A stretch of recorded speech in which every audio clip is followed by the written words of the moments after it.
Cette partie est une séance de l'acide carboxylique. L'acide carboxylique.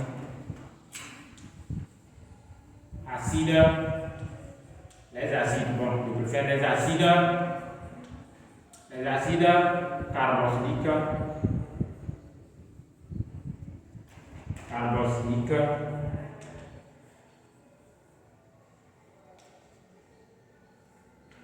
Et ses dérivés.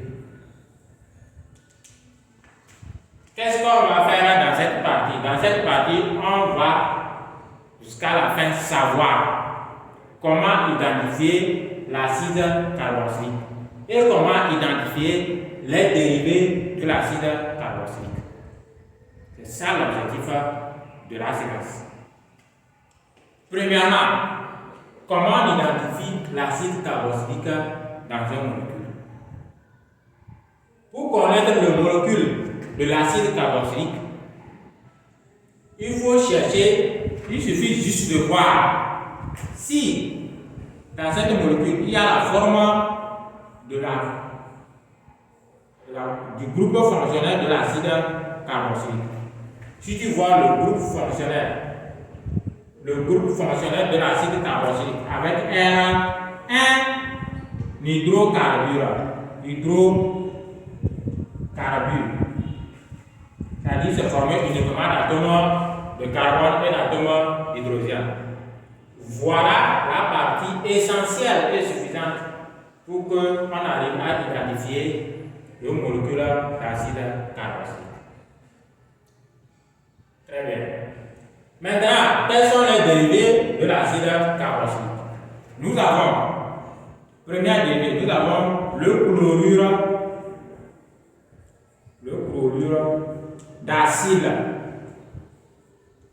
Le chlorure d'acide. Comment on identifie le chlorure d'acide? Comment savoir que telle molécule c'est un chlorure d'acide? Pour savoir, ou bien pour connaître, ou bien pour identifier un molécule de chlorure d'acide, il suffit de chercher son groupe fonctionnel qui est R-COCl.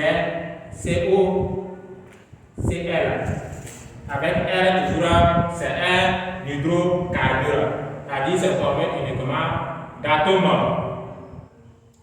Plus précisément, un alcane. C'est formé uniquement. Oui, ça pas mal, ça peut être aussi un arsène s'il n'y a pas de problème. Donc je préfère un hydrocarbure. R est toujours un hydrocarbure. Voilà le groupe fonctionnel de chlorure d'acide. Maintenant, deuxième dérivé, nous avons l'anhydride d'acide. Comment on arrive à identifier l'anhydride d'acide dans un molécule? Il suffit de chercher son groupe fonctionnel qui est R-COO-R'.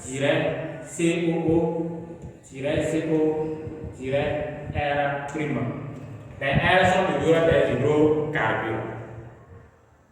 Voilà deuxième dérivé. Troisième dérivé, nous avons l'ester. Comment on arrive à identifier le molécule d'ester?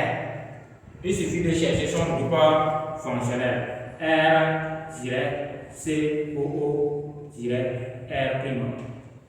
Voilà son groupe fonctionnel R-COO-R'. Maintenant, il reste la dernière dérivée qu'on appelle amide, les amides. Donc, pour connaître le molécule des amides, il suffit de chercher son groupe fonctionnel qui est R-CONH2.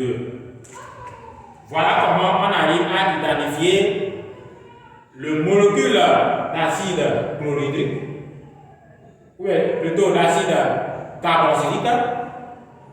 Voilà comment on identifie le molécule d'acide carboxylique.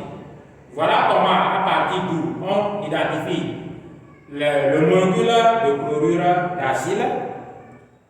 Voilà comment on identifie le molécule d'anhydride d'acide.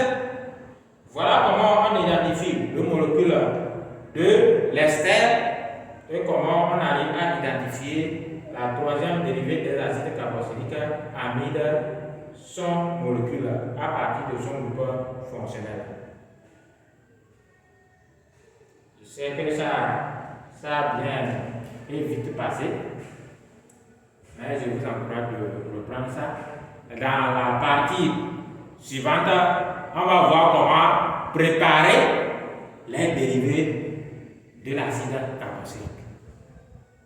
Dans la séance prochaine, on va voir comment préparer chlorure d'acide, comment préparer l'anhydride d'acide, comment préparer l'ester, comment préparer amide.